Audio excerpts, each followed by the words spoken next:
The wedding planner's card fell from Tessa Enberg's trembling fingers as she stared at the eviction notice taped to her apartment door, the cruel red letters blurring through her tears as reality crashed down around her with the weight of 1,000 failures. 3 months. That was all it had taken for her dream of running her own event planning business to crumble into dust. The overhead costs, the cancellations, the unexpected repairs to her equipment after that warehouse flood. Everything that could go wrong had gone spectacularly, devastatingly wrong. Now she had 72 hours to pack up her life and figure out where a 26-year-old woman with maxed-out credit cards and a business bleeding money was supposed to go. Her phone buzzed against her hip. Unknown number. Normally, she would let it go to voicemail, but desperate times called for desperate measures. Maybe it was one of the dozen applications she had submitted to catering companies and corporate event firms. "Hello, is this Tessa Enberg?" The voice was male, crisp, professional. The kind of voice that wore expensive suits and never had to check the price tag. Speaking. She tried to sound confident instead of like someone who had just been crying on her doorstep. "My name is Marcus Chen. I work for Owen Yates of Yates Manufacturing. Mr. Yates is in need of a wedding planner, and your name came highly recommended by the venue coordinator at the Grandview Estate. Do you have availability for a consultation this evening?" Tessa's mind raced. Owen Yates. The name rang a distant bell, something she had read in the business section while waiting at the dentist's office. Manufacturing empire.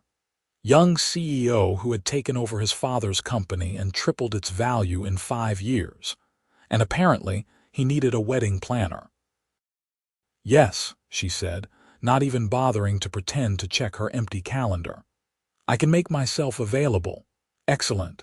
Mr. Yates will see you at 7 o'clock at his office. I will text you the address."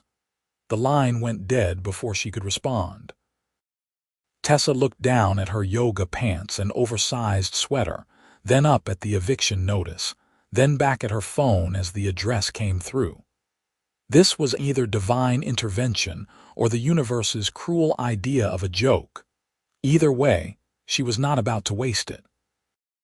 4 hours later, Tessa stood in front of a gleaming glass tower in the heart of downtown, wearing the one good dress she owned and carrying her portfolio like it was made of gold.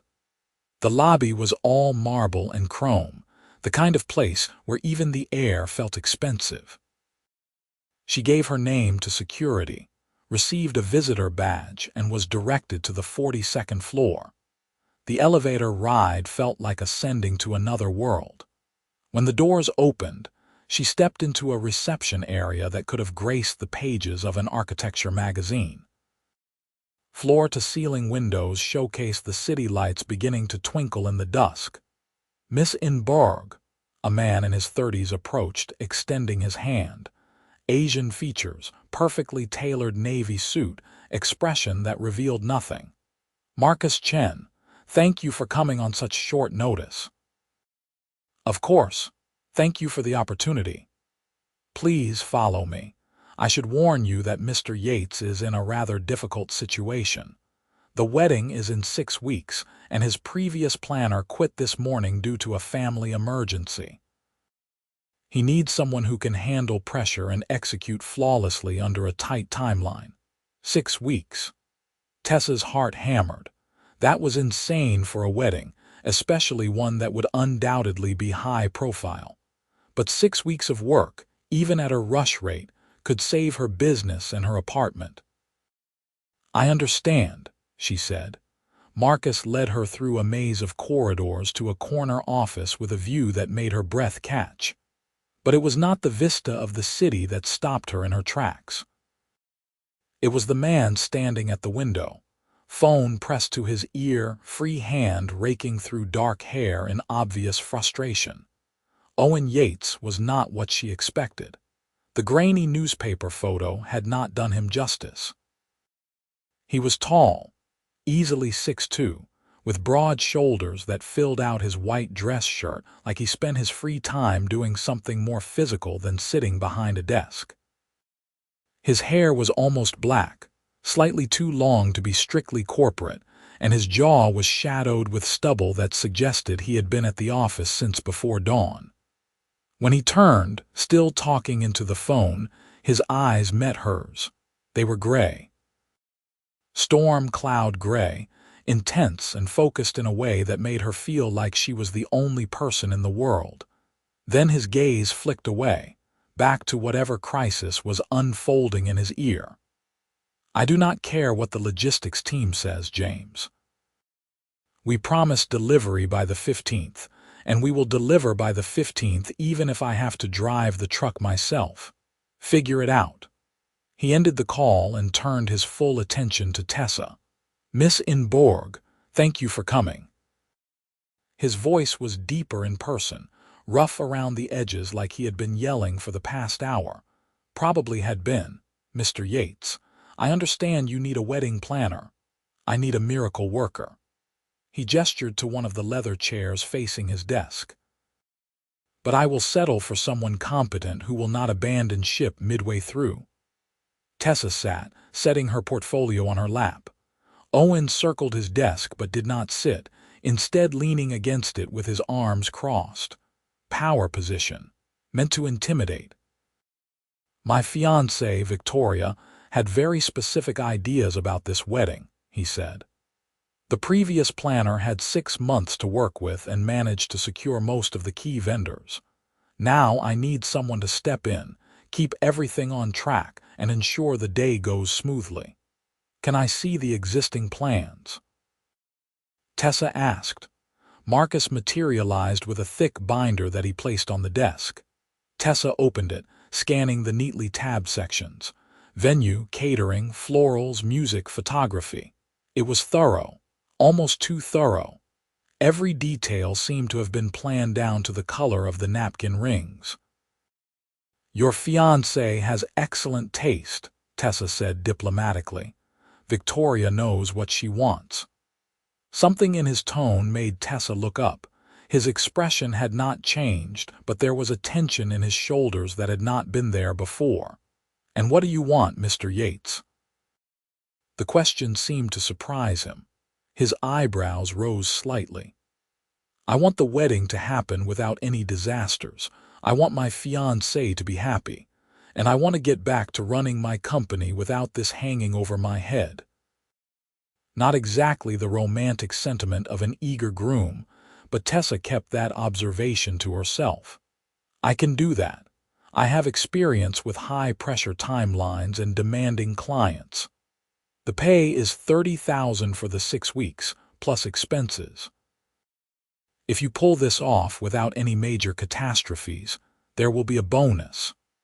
Owen pulled a contract from his desk drawer. "Standard non-disclosure agreement. The media is already sniffing around for details, and Victoria wants the ceremony to be private. $30,000. Tessa fought to keep her face neutral. That was more than enough to save her business and keep a roof over her head. She took the contract, skimming the terms. Everything looked standard. "When can you start?" Owen asked. "Tomorrow morning. Tonight would be better." "I need you to meet with Victoria. She is at the bridal boutique finalizing her dress fitting. I would go myself, but I have a conference call with Tokyo in 20 minutes. He was already typing something on his phone. "Marcus will give you the address. Victoria is expecting someone new. Try not to let her terrify you." That was an odd thing to say about one's future bride, but Tessa nodded. She signed the contract, accepted the binder and a credit card Marcus handed her for expenses, and found herself back in the elevator 10 minutes later, head spinning. The bridal boutique was in the fashion district, the kind of place with a single dress in the window and no price tags visible. Tessa pushed open the door, and a chime announced her arrival. A woman in all black appeared immediately. "Tessa Enberg for Victoria Ashford. Right this way." The back room was all mirrors and natural light from the skylights above. Standing on a pedestal in the center, surrounded by three women with pins and measuring tapes, was Victoria Ashford. She was beautiful. Not in the warm, approachable way, but in the cold, perfect way of a marble statue. Platinum blonde hair swept up in an intricate updo, porcelain skin, striking blue eyes. The wedding dress she wore probably cost more than Tessa's car. "You must be the new planner." Victoria's voice was pleasant, but somehow still managed to sound like a dismissal. "I hope you are more reliable than the last one." "I am very reliable, Miss Ashford. I have reviewed your plans and everything looks beautiful. It should be. I have been working on this for 6 months." Victoria turned slowly, examining herself in the three-way mirror. "My only concern is that you will not understand my vision." "Then help me understand it. What is the most important element of this day for you?" Victoria's reflection met Tessa's eyes in the mirror. "Perfection. This is the social event of the season. Everyone who matters will be there. Every detail must be flawless. No mistakes, no surprises, nothing that will give people anything to talk about except how stunning it all was." "I can absolutely deliver that." "Good. Because if anything goes wrong, it will not just be your reputation on the line." It was said sweetly, but the threat was clear. Tessa spent the next 2 hours going over every detail with Victoria, taking notes until her hand cramped. The bride-to-be had opinions on everything from the font on the place cards to the exact shade of ivory for the chair sashes. By the time Tessa left, it was nearly 10 o'clock and she felt like she had been through a corporate interrogation. Her phone buzzed as she walked to her car. A text from an unknown number that she assumed was Owen Yates. "How did it go?" "Survived. She is very clear about what she wants." "That is one way to put it. Welcome to the team." Tessa stared at that message for a long moment, then allowed herself a small smile. She had a job. A big, important, well-paying job. Now all she had to do was pull off the impossible. The next 6 weeks were a blur of controlled chaos. Tessa met with every vendor, confirmed every detail, created backup plans for the backup plans.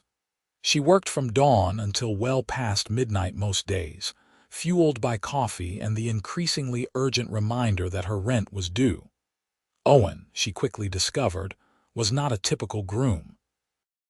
He answered her questions efficiently, but showed little interest in the actual wedding planning. When she asked his opinion on the choice between 2 nearly identical shades of white roses, he had given her a look that clearly said he could not care less, and told her to go with whatever Victoria preferred. But he was not absent either. He checked in regularly, usually via text late at night. Short, direct messages asking if she had everything she needed or if any problems had come up. It felt less like a groom excited about his wedding and more like a CEO managing a project. 2 weeks into the job, Tessa was at the venue doing a final walkthrough with the catering manager when Owen appeared. She had not expected him. According to his assistant, he was supposed to be in meetings all day. "Mr. Yates." The catering manager straightened immediately, and Tessa realized she had been slouching against a table, exhausted from being on her feet since 6 that morning. "David." "Miss Enberg." Owen nodded to each of them. He was in a dark suit today, no tie, top button undone. He looked tired. "I wanted to see the space. Victoria mentioned some concerns about the lighting." "I have been working with the lighting designer," Tessa said, pulling out her tablet to show him the mock-ups. "We are adding uplighting along the walls to create more warmth, and there will be chandeliers with dimmers at each table so we can adjust the ambience throughout the evening." Owen studied the images, then looked around the ballroom, clearly visualizing it. "Show me." The lighting designer was not scheduled to be there until the following week, but Tessa had learned to be prepared for anything. She made a call, and within an hour, they had a temporary setup running. As the sun set outside the floor-to-ceiling windows, the room transformed into something magical. Soft golden light that made everything glow. "This is good," Owen said. Coming from him, that was high praise. "Victoria will be pleased." "I hope so." He glanced at her, and for the first time something like amusement flickered in his gray eyes. "You have been doing this long enough to know that hope has very little to do with whether clients are pleased." Tessa laughed before she could stop herself. "True, but I find it helps my stress levels to maintain some optimism." "How are you holding up? This is a lot to manage in a short time." The question surprised her. In the 2 weeks she had been working for him, Owen had never asked anything personal. "I am managing. It helps that your previous planner was incredibly organized." Jessica was with Victoria's family for years. When her mother had the stroke, there was no question that she needed to leave, but the timing was unfortunate. Life does not wait for convenient moments. No, it does not. He was quiet for a moment, looking out at the darkening city. "Have you eaten dinner?" Tessa blinked. "I am sorry." "Dinner? It is almost 8 o'clock. I am assuming you have been here all day and the catering staff mentioned you skipped lunch." "I had some crackers." Owen shook his head. "That is not food, come on. There is a restaurant 2 blocks from here. We can discuss the remaining timeline over an actual meal." It was not really a request, and Tessa was too hungry and tired to argue. 20 minutes later, they were seated in a quiet Italian restaurant, the kind of place with dim lighting and tables far enough apart for private conversations. "Order whatever you want," Owen said, not looking at the menu. "I am getting the risotto." Tessa scanned the options and tried not to wince at the prices. She settled on pasta and told herself it was a business dinner, not a date. Definitely not a date. He was getting married in 4 weeks. "So," Owen said once the waiter had taken their orders and left them with a bottle of wine that he had selected without consulting her, "tell me how you got into wedding planning. It does not seem like the kind of career someone falls into by accident." "It is not. I studied event management in college, worked for a corporate firm for a few years, then decided to branch out on my own about 6 months ago." She decided not to mention that the branching out had been going terribly until his call came. "That is a bold move. Starting your own business is not for the faint of heart. Neither is running a manufacturing empire. True, but I inherited mine. That makes it slightly less bold. You also tripled its value in 5 years. That is not just coasting on your inheritance." His eyebrows rose. "You have been reading about me." Tessa felt her cheeks heat. "I do background research on all my clients. It helps me understand what they need."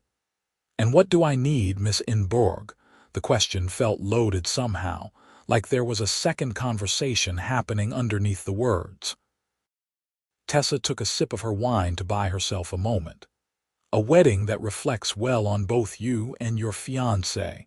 Something that satisfies her vision while not consuming more of your time and energy than necessary." "That is a diplomatic answer." "I am good at diplomatic answers, I have noticed." Owen leaned back in his chair, studying her with those intense gray eyes. "You are also good at managing strong personalities. Victoria can be demanding. She knows what she wants. I respect that. Even when what she wants is unreasonable." Tessa hesitated. This felt like dangerous territory. "It is my job to make her vision a reality. If something is truly impossible, I present alternatives, but mostly it is about problem solving and logistics." "You did not answer my question." "No, I did not." She met his gaze steadily. "Because you are asking me to comment on your fiancé, and that would be inappropriate." Something flickered across his face. Respect, maybe, or surprise. "Fair enough." The food arrived and the conversation shifted to safer topics. Tessa found herself relaxing despite her exhaustion. Owen was easy to talk to when he was not in CEO mode. He asked thoughtful questions and actually listened to her answers. He told her about a disaster at one of his factories that week involving a shipment of defective parts and a very angry client in Germany.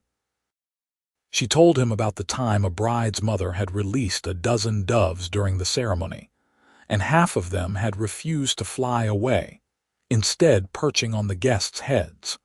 By the time they finished eating, Tessa realized she was genuinely enjoying herself. Which was dangerous, because Owen Yates was her client and, more importantly, he was engaged to be married.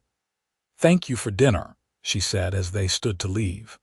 "And for making sure I ate something more substantial than crackers. You are welcome. I need you functioning at full capacity for the next 4 weeks. Cannot have you collapsing from malnutrition." It was said lightly, but as they walked back toward the venue where her car was parked, Tessa found herself wondering about the man beside her. Owen Yates was successful, intelligent, and attractive. He was marrying a beautiful woman who moved in the right social circles. On paper, it all made perfect sense. But there was something in the way he talked about the wedding, about Victoria, that felt off. Not wrong exactly, just not right. She told herself it was none of her business. She was the wedding planner, not a marriage counselor. Her job was to make sure the day went perfectly, collect her paycheck, and move on with her life. But over the next 2 weeks, that became increasingly difficult, because Owen kept showing up. At the venue, at the florist, at the cake tasting that Victoria could not attend because of a charity luncheon. Every time he had a reasonable excuse. He wanted to see the progress. He had questions about the budget. He was in the neighborhood, and every time they ended up talking. Really talking, in a way that went beyond logistics and timelines. Tessa learned that Owen had never wanted to run his father's company, that his dream had been to be an architect. She learned that he ran 10 miles every morning before work to clear his head. She learned that his favorite food was his grandmother's pot roast, and that he could not stand jazz music, despite Victoria's insistence that they hire a jazz quartet for the cocktail hour. She told him about growing up with a single mother who worked 3 jobs. About her college roommate who had become her best friend and then moved to Australia for work. About her secret love of terrible reality TV shows and her inability to keep houseplants alive. It felt easy and natural, and that was the problem. Because Tessa was not supposed to be bonding with the groom. She was not supposed to look forward to his texts or feel a flutter in her stomach when he appeared unexpectedly at a vendor meeting. 3 weeks before the wedding, Tessa was at a stationery shop reviewing the place cards when her phone rang. "Owen, are you free this evening?" he asked without preamble. "That depends on what you need. Victoria wants to add an after-party at a club downtown. I need you to scout the location and tell me if it is feasible. Tonight, the sooner the better. I can meet you there at 7.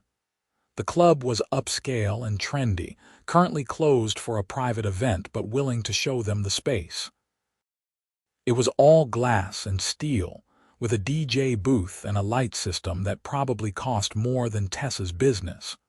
Owen arrived exactly at 7, and Tessa found herself noticing details she had no business noticing. The way his dress shirt stretched across his shoulders. The slight shadow of stubble on his jaw, the way his mouth curved when he saw her waiting. "Thanks for doing this," he said. "I know it is last minute. Last minute is becoming my specialty." They toured the space, discussed logistics with the manager, and ultimately determined that yes, an after-party was feasible if they wanted to throw enough money at it. As they left, stepping out into the cool evening air, Owen paused. "I need a drink," he said. "And before you say you have work to do, I am fairly certain you have been working for 14 hours straight," He was not wrong. One drink. They found a bar a few blocks away, a quiet place with worn leather booths and low lighting. Owen ordered whiskey. Tessa got a glass of red wine. "Can I ask you something?" Owen said after his first sip. "Of course." "You think I am making a mistake?" Tessa's heart stopped. "What? Getting married? Do you think it is a mistake?" This was not a conversation they should be having. This was so far over the line that Tessa could not even see the line anymore. But Owen was looking at her with an expression she had never seen before, vulnerable, lost. "I do not think I should answer that," she said quietly, "but you have an opinion." "Mr. Yates, Owen, please." "I think we are past formalities at this point." She took a breath. "Owen, why are you asking me this?" He ran a hand through his hair, a gesture she had come to recognize as his tell when he was frustrated. "Because you are the only person in my life right now who does not have an agenda. My parents love Victoria. My friends think she is perfect for me. My board is thrilled about the political connections her family brings. Everyone thinks this is the right move. What do you think?" "I think I am 32 years old, and I am supposed to be excited about marrying the woman I love. I am supposed to care about flower arrangements and seating charts. I am supposed to feel something other than dread every time I think about the wedding." The words hung in the air between them.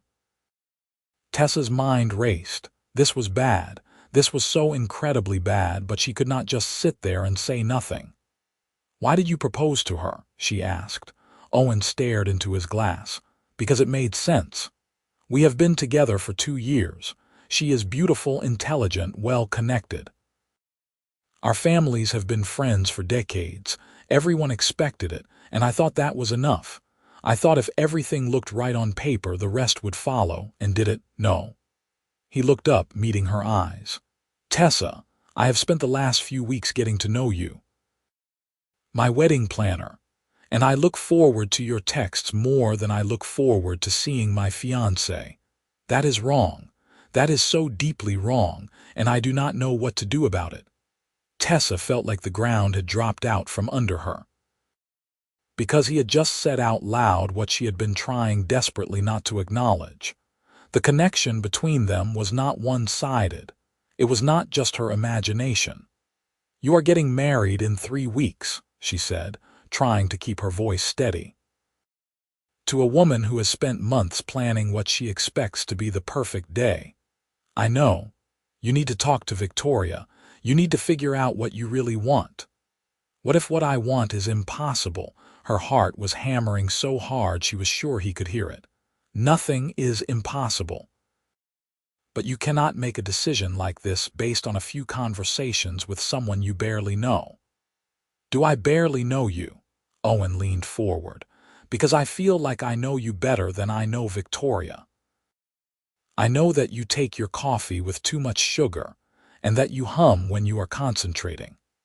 I know that you bite your bottom lip when you are nervous, and that you scrunch your nose when you are trying not to laugh at something inappropriate. I know that you are kind and brilliant and passionate about your work, and I know that when I am with you, I feel like myself in a way I have not felt in years." Tessa could not breathe. Every rational part of her brain was screaming at her to shut this down, to walk away, to protect herself and her business and her sanity. But her heart was louder. "I cannot be the reason you call off your wedding," she said. "If you have doubts about Victoria, that is something you need to resolve on your own. You are right." Owen sat back, and the distance felt like a physical loss. "I am sorry. I should not have put that on you. You are here to do a job, and I am being unfair. It is not about fair or unfair.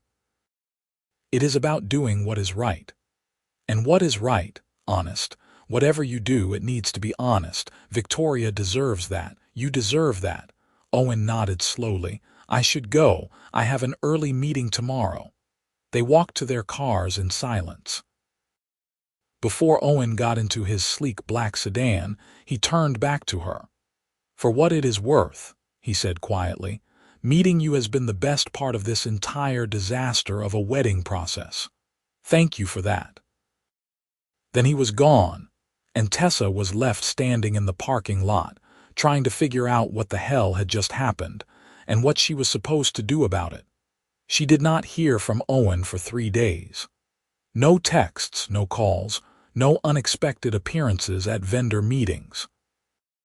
Tessa threw herself into work, trying not to wonder what was happening. Had he talked to Victoria? Had he decided to go through with the wedding anyway? Had he realized that his feelings for his wedding planner were just pre-wedding jitters? On the 4th day, Marcus called her. "Mr. Yates needs to see you. Can you come to his office this afternoon?" Tessa's stomach twisted. "Of course. What time?" 4 o'clock. She spent the hours leading up to the meeting alternating between terror and hope, which was a dangerous combination. When she finally stepped into Owen's office, he was standing at the window again, just like the first time she had met him. "Thank you for coming," he said, turning to face her. He looked exhausted, like he had not slept in days. "Of course. What do you need?" "I talked to Victoria. We called off the wedding." The world tilted sideways. "What? You were right. I needed to be honest, so I told her that I was not in love with her. That I did not think I ever had been, not really. That I cared about her, but that I could not marry her when my heart was not in it." Tessa sank into one of the chairs, her legs suddenly unable to support her. "Owen," she was angry, furious actually. There was crying and yelling and thrown objects. But underneath it all, I think she was also relieved, because she is not in love with me either. We were both trying to force something because it looked good on paper. I am so sorry. Do not be. It was the right decision. He moved closer, sitting on the edge of his desk so he was at eye level with her. But it does leave me with a problem. What is that? I owe you money for 6 weeks of work. The wedding is not happening, but you fulfilled your end of the contract. Owen, that is not necessary. The contract clearly states, I do not care what the contract states. You worked your ass off for 3 weeks. You are getting paid. Tessa did not know what to say. The money would solve all her problems, but taking it felt wrong somehow. There is something else, Owen continued. I was not lying when I said meeting you was the best part of this process. And now that I am no longer getting married, I would very much like to take you to dinner. An actual dinner, not a working meal. No talk of vendor contracts or seating arrangements, just you and me. Her heart was racing again. You just ended your engagement. This is too soon. Maybe. But I do not want to wait. I have already wasted 2 years in the wrong relationship. I do not want to waste any more time. What if this is just rebound feelings? What if you only think you are interested in me because I was there when things fell apart with Victoria? Owen reached out and took her hand. His palm was warm, his grip strong. Tessa, I am 32 years old. I have dated enough to know the difference between convenience and genuine connection. What I feel when I am with you is not a rebound. It is not gratitude or confusion or anything other than honest attraction and affection for a woman I admire and respect. I could lose my professional reputation if people think I broke up your engagement. Then we will be discreet.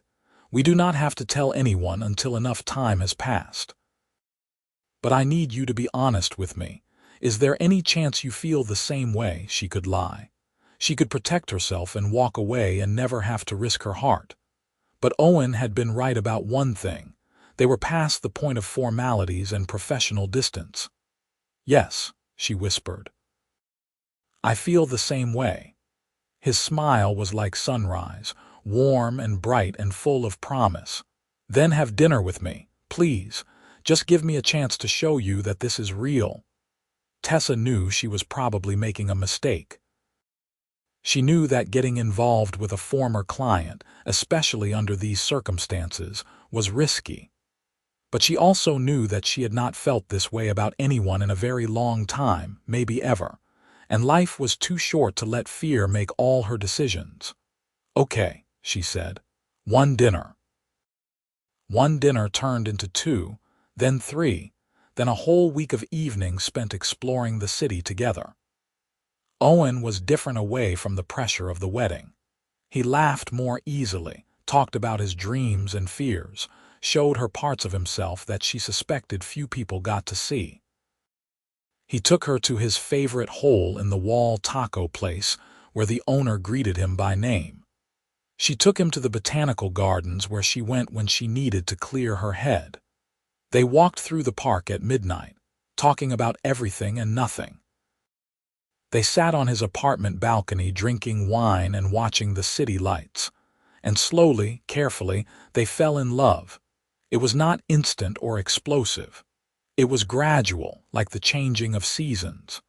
A deepening of what had already been building between them. Tessa learned that Owen was generous and thoughtful, that he remembered small details about things she mentioned in passing, that he could make her laugh until her sides hurt, and could also hold her when she needed to cry about the stress of keeping her business afloat. Owen learned that Tessa was fierce and determined, that she never gave up even when things were difficult, that she had a wicked sense of humor and a tender heart, that she was brilliant at what she did and deserved every success. 6 weeks after the canceled wedding, Owen showed up at Tessa's apartment on a Sunday morning with coffee and bagels. "I have a proposition for you," he said as they sat on her couch, which was really the only furniture in her tiny living room. "That sounds ominous." "It is a good proposition, I promise. My company throws a lot of events, product launches, corporate dinners, holiday parties. We usually hire outside firms, but the results are inconsistent. I want to hire you to be our exclusive event planner." Tessa stared at him. "What?" "It would be a 2-year contract, renewable. Guaranteed income, benefits, and you would still be running your own business. You would just have one very large, very reliable client." "Owen, I cannot accept that. It is too much." "Why? Because we are dating." "Tessa, I am offering you this because you are good at what you do, the best I have seen. This is a legitimate business arrangement that benefits both of us. People will talk. Let them.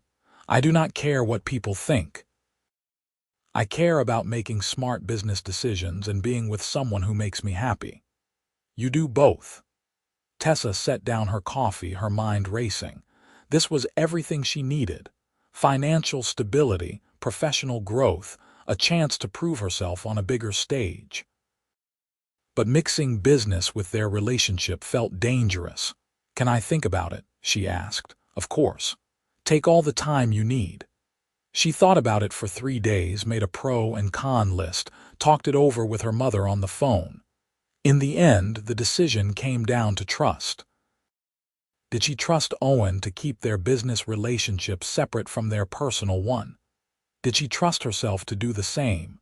The answer, she realized, was yes. She signed the contract a week later.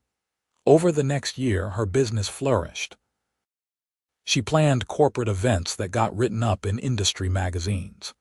She hired 2 assistants and rented actual office space. She built a reputation as someone who could handle anything, from intimate dinners for 20 to galas for 500. And through it all, Owen was there. Not hovering or interfering, but supporting, celebrating her wins and helping her process her losses. They navigated the challenges of mixing business with romance, setting clear boundaries and sticking to them. When they disagreed about work, they kept it professional. When they were together outside of work, business talk was off limits. It was not always easy. There were stressful weeks where they barely saw each other. There were moments of doubt and frustration. But there was also laughter and passion, and a deep sense of rightness that Tessa had never experienced before. 13 months after the canceled wedding, Owen took her back to the same bar where he had first admitted his feelings. They sat in the same booth, ordered the same drinks. "I have been thinking," Owen said, taking her hand across the table. That is usually dangerous, he smiled. I have been thinking about how we met, about how the worst day of my engagement turned into the best thing that ever happened to me. That is one way to look at it. Tessa, I know we have only been together a little over a year, and I know that we agreed to take things slow after everything that happened with Victoria, but I cannot wait any more. Her heart started to pound. Owen, I love you. I am completely, desperately, irrevocably in love with you. You are the first thing I think about when I wake up and the last thing I think about before I sleep. You make me laugh, you challenge me, you make me want to be a better man. And I do not want to spend another day without knowing that you are mine and I am yours. He pulled out a small velvet box and opened it. The ring inside was simple and elegant, a sapphire surrounded by small diamonds. Marry me, Owen said. Not because it makes sense on paper or because anyone expects it. Marry me because we love each other, and because life is too short to wait for the perfect moment. Marry me because you are my perfect moment. Tessa's vision blurred with tears. A year ago, she had been losing everything, standing in front of an eviction notice with no idea how she would survive. Now she was sitting across from a man who saw her, really saw her, and loved everything he saw. Yes, she said, her voice breaking. Yes, I will marry you. Owen stood and pulled her into his arms, kissing her like she was oxygen and he had been drowning. Around them, the other patrons started clapping. Tessa laughed against his mouth, giddy with joy. They planned their own wedding, keeping it small and intimate. Just close friends and family in a garden ceremony with flowers Tessa chose herself, and a reception filled with the food they both loved. No stress about social expectations or impressing anyone. Just two people promising to love each other in front of the people who mattered most. Tessa wore a simple lace dress and carried wildflowers.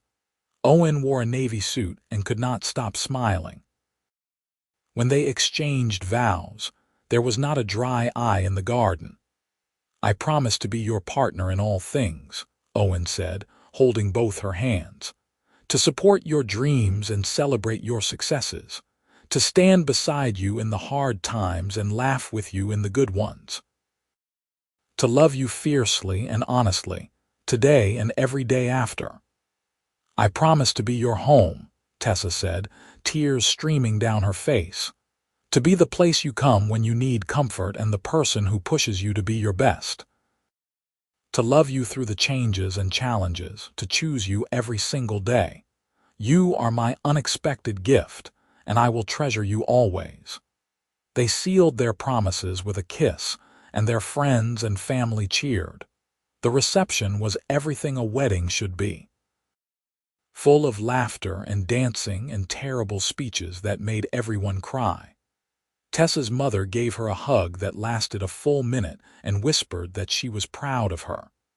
Owen's father told him that he had never seen his son so happy.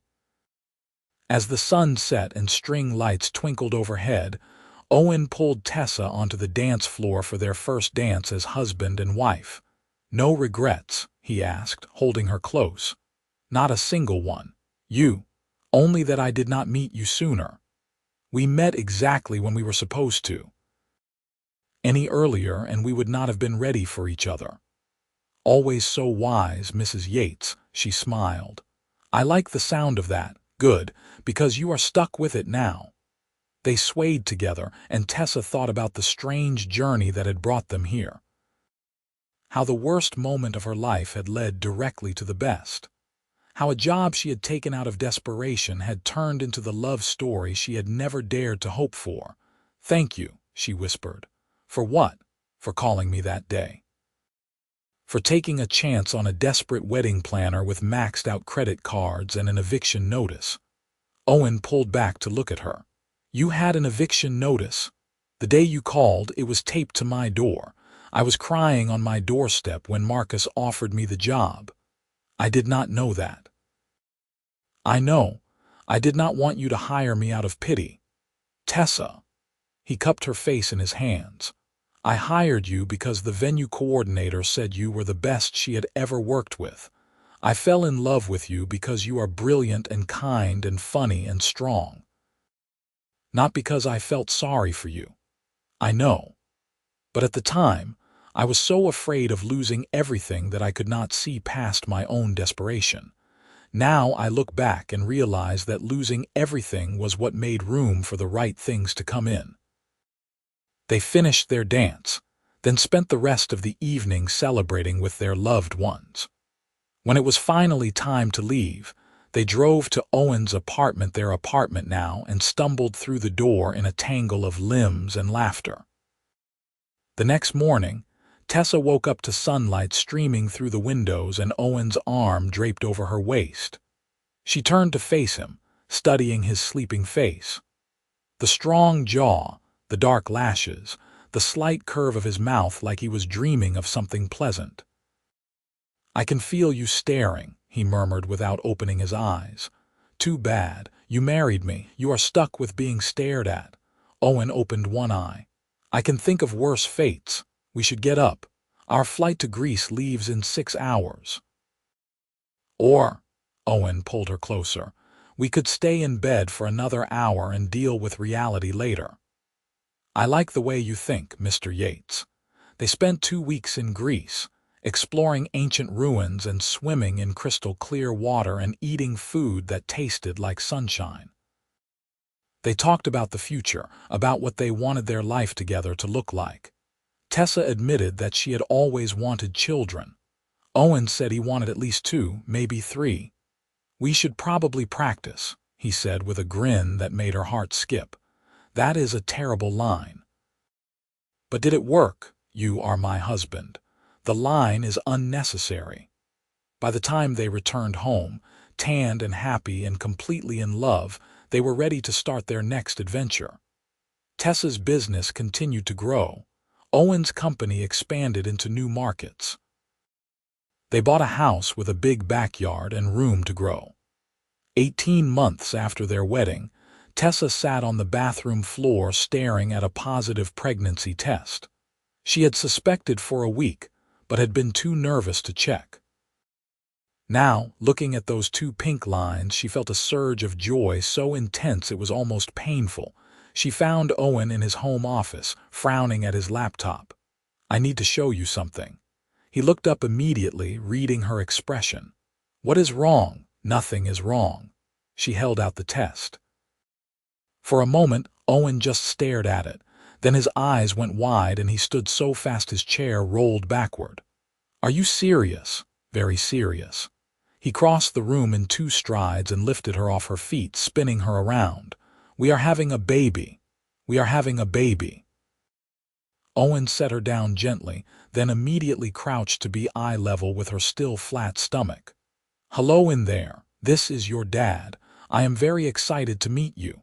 Tessa laughed through happy tears. I think it is a little early for that. Never too early. He stood and kissed her soft and sweet. I love you. Thank you for this. Thank you for everything. The pregnancy was not easy. Tessa had terrible morning sickness that lasted well into the 2nd trimester. She got gestational diabetes and had to monitor her blood sugar. But through it all, Owen was there, rubbing her feet, making her weird food combinations at 3 in the morning, going to every doctor's appointment. Their daughter was born on a rainy Tuesday in April, 7 pounds and 3 ounces of perfect. They named her Emma, and the moment the nurse placed her in Tessa's arms, everything else in the world fell away. She is beautiful, Owen whispered, touching Emma's tiny hand with one finger. She looks like you. She has your nose. Poor kid. Tessa laughed, exhausted and elated and more in love than she had ever thought possible. Emma wrapped her impossibly small fingers around Owen's and held on tight, and Tessa watched her husband fall completely apart with love for this tiny person. Parenthood was hard in ways they had not anticipated. The sleepless nights, the constant worry, The way their relationship had to shift and evolve to accommodate this new person. But it was also the most rewarding thing either of them had ever done. Tessa learned to balance running her business with being a mother. She hired a nanny for the days she had big events, but tried to be home as much as possible. Owen became an expert at bath time and bedtime stories. They figured out how to have date nights and adult conversations and moments of intimacy, even when exhaustion made everything feel impossible. When Emma was 2, they had a son. Oliver was easier in some ways, harder in others. But by then, they knew what they were doing, or at least they knew how to fake it convincingly. 5 years after their wedding, Tessa stood in the kitchen of their house, watching Owen chase Emma and Oliver around the backyard while the dog barked and ran circles around all of them. Emma was shrieking with laughter, her dark curls flying. Oliver was toddling after his father with determination. Tessa's business was thriving. Owen's company was more successful than ever. They had 2 healthy, happy children and a marriage that had only grown stronger with time. It was not perfect. They still fought sometimes, still had moments of frustration and stress. But the foundation they had built was solid. Her mother appeared beside her, holding a cup of coffee. She had moved closer after Oliver was born, wanting to be near her grandchildren. "You did good, baby," her mother said quietly. "We got lucky." "Luck had nothing to do with it. You worked hard and you chose a good man who works just as hard." Tessa smiled. "Remember when I called you crying about the eviction notice? I was convinced my life was over. And look at you now. Successful business owner, married to a man who adores you, 2 beautiful babies. If that eviction notice had not happened, you might never have taken that call from Owen. I think about that sometimes, how close I came to missing all of this. But you did not miss it. That is what matters." Owen caught Tessa's eye through the window and gave her a grin that still made her stomach flip. He said something to the kids, then jogged toward the house.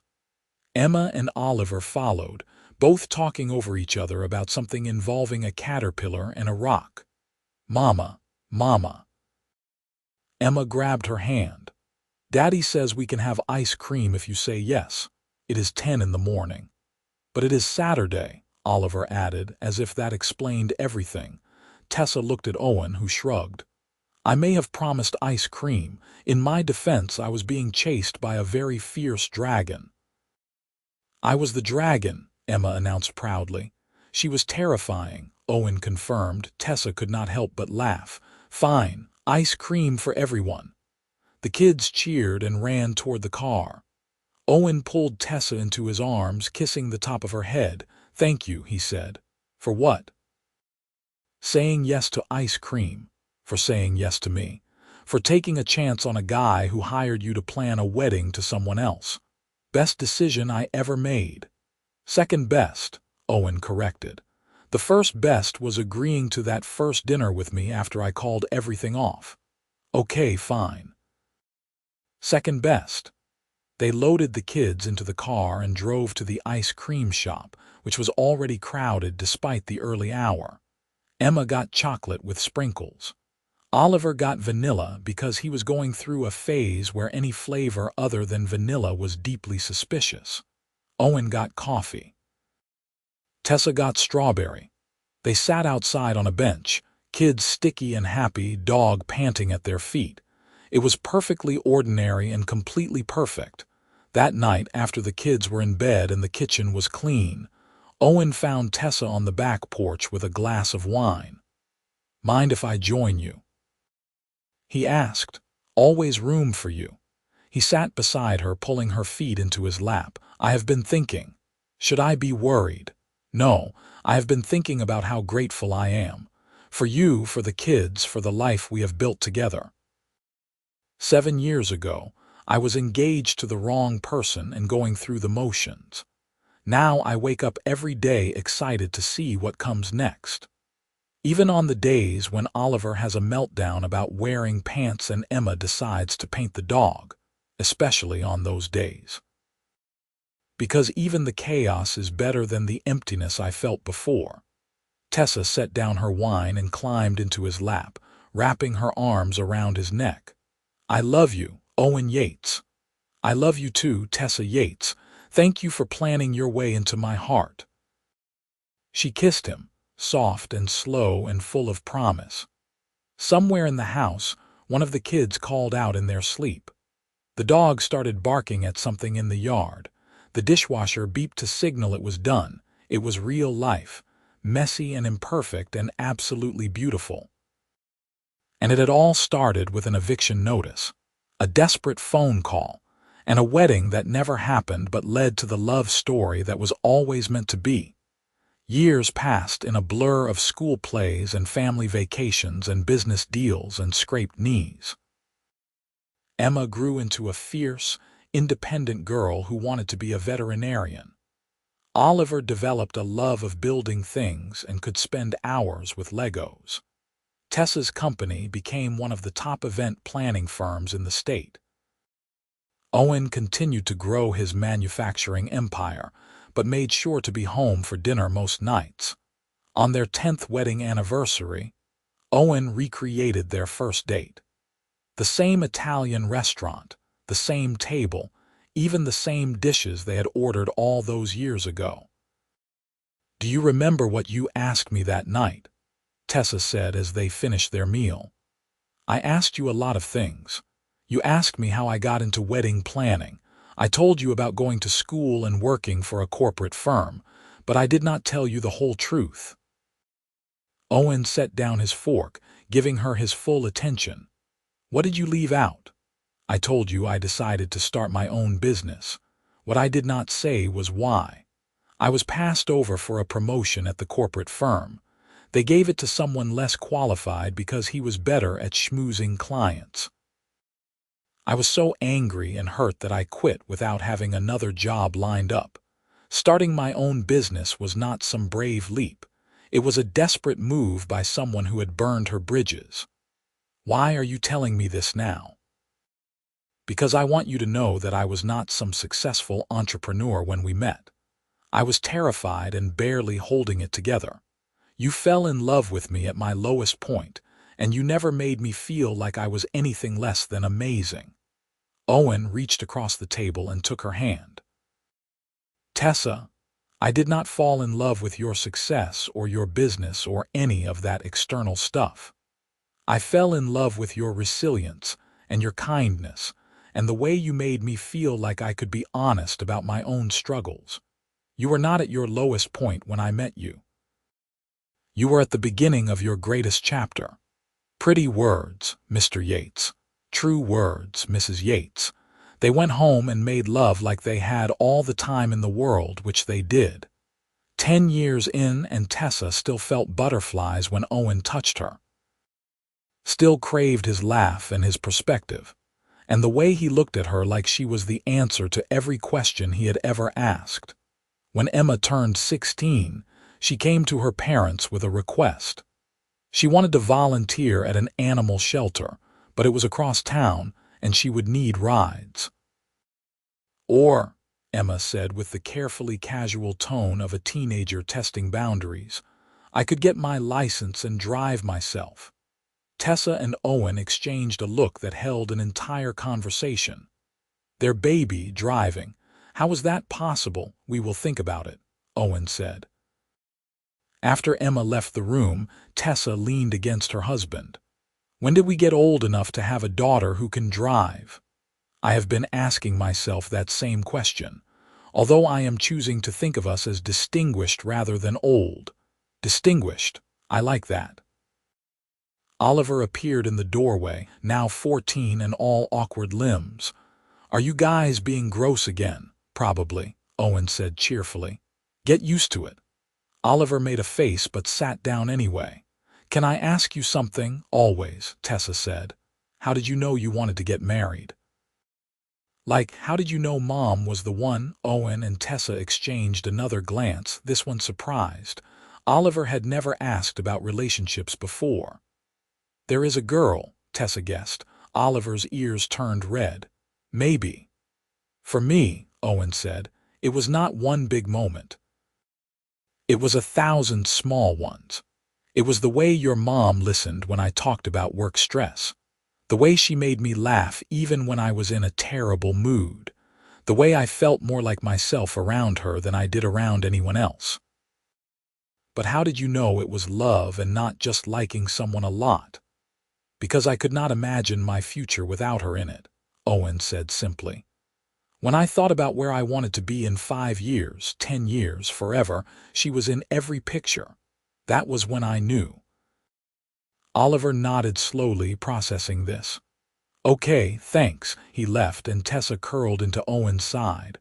Our son is interested in a girl, terrifying, completely, but also kind of sweet. Do not get too sentimental. In a few years, we will be dealing with heartbreak and drama and all the things that come with teenage relationships. You are such an optimist. Owen kissed her temple. I prefer realist, but for the record, I hope both our kids find what we have. Maybe not at 14, but eventually. Me too. The years continued their steady march forward. Emma got her license and then went off to college to study veterinary medicine. Oliver discovered a talent for engineering and started entering competitions. Tessa and Owen became empty nesters, which was an adjustment they had not fully prepared for. The house felt too quiet without the constant chaos of teenagers. But it also gave them a chance to rediscover each other without the demands of parenting. They traveled more, took up hobbies they had abandoned, had lazy Sunday mornings in bed that did not involve anyone banging on the door asking where their soccer cleats were. On their 20th anniversary, Tessa planned a surprise for Owen. She took him back to the venue where his wedding to Victoria was supposed to have taken place. The same ballroom, now set up for a party with all their friends and family. What is this? Owen asked, looking around in shock. This is me reclaiming the space. That original wedding never happened, and I am glad it did not. But I wanted to fill this room with the love we actually created, our love. The real thing. Emma and Oliver emerged from the crowd, both grinning. Emma was home from college for the weekend. Oliver had driven up from his internship in the city. Surprise, Dad, Emma said. We helped Mom plan everything, Oliver added, though I think she did not actually need our help. I am a professional, Tessa said with a laugh. The party was perfect. Their friends made toasts that were equal parts heartfelt and embarrassing. Their children told stories about growing up with parents who were disgustingly in love. Tessa's mother cried and said she always knew they were meant to be. When it was time for them to speak, Owen pulled Tessa close and addressed the room. 20 years ago, I made the best decision of my life. I called off a wedding that was wrong and chose to follow my heart instead.